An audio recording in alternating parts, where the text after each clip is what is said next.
It's cutoff week. Policy bills that have not passed out of their respective committees in the chamber where they were introduced are considered dead for the session now. You're the ranking Republican on the House Regulated Substances and Gaming Committee.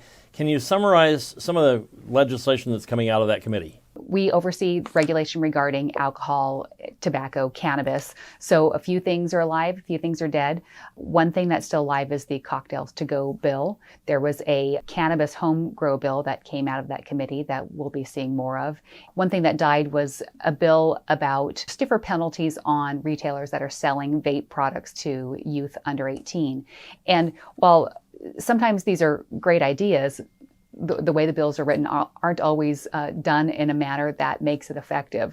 You know, in the particular bill about vaping, it would not have allowed law enforcement to question somebody. So if you can't determine someone's age, you really can't go any further with assessing any penalties on those retailers that may be selling to underage kids.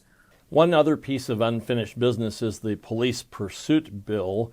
There was a tragedy in your district that you've highlighted as one of the reasons why the legislature needs to fix this law. Can you talk about that and why it's so important to fix this law now? We've seen a lot of things happen in the last 2 years since the legislature changed the standards for vehicle pursuit.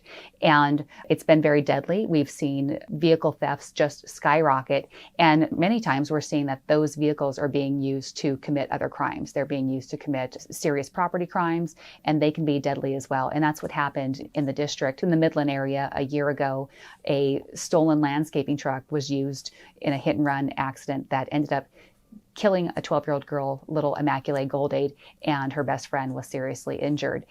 What's unique about that case is that the suspect was involved in a robbery of the business where the landscaping truck came from 17 days earlier. And when law enforcement showed up, they were not able to pursue that vehicle and stop that vehicle, which is why they were out the morning of January 15th when they hit and killed young Immaculée. So, you know, there's a lot of good intentions behind what went into changing that law 2 years ago, wanting to keep people safer, wanting to keep pedestrians safer. But at the same time, and what we've seen tragically, is that not allowing vehicle pursuits are very deadly as well. There was a bill voted out of committee that's going to restore some of those provisions. And what's significant about that is tomorrow is cutoff day. And House of Origin cutoff means any bills that have not been voted out of committee by tomorrow are going to be dead for the year. So at least we have something that is a bill that is still moving. We can still work with it, you know, and make adjustments through it as it moves through the rest of the legislative process. Well, let's finish on a fun note. Your bill to create a specialty wine license plate in Washington State passed last year and was signed into law. And recently, the Department of Licensing issued the first plates, and I understand the sales are just going nuts on that. Tell us about this and your license plates and just the importance of this. The plate has been really well received. It's a beautiful plate that's getting a lot of attention nationally. And I'm pleased with it because it's unique and that most of the specialty plates we have out there don't go towards generating new revenue. This plate does because it goes into the state of Washington tourism account. That money is used to market tourism to Washington State. And so I'm sure a lot of people have seen commercials on TV or heard on the radio about going to visit other states. Other states invest heavily in their tourism and as a result are able to generate new revenue that's not a tax, which is a great thing.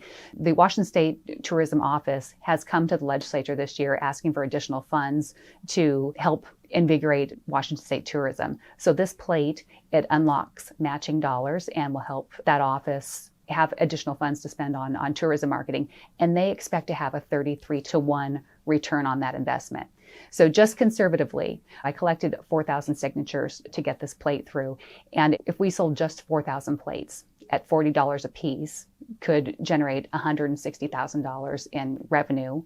You combine that with another $160,000 in matching funds, and then spend that on marketing, that could generate $10.5 million in new revenue to the state. So it's interesting and it's fun that a little plate like that could generate so much new revenue for the state.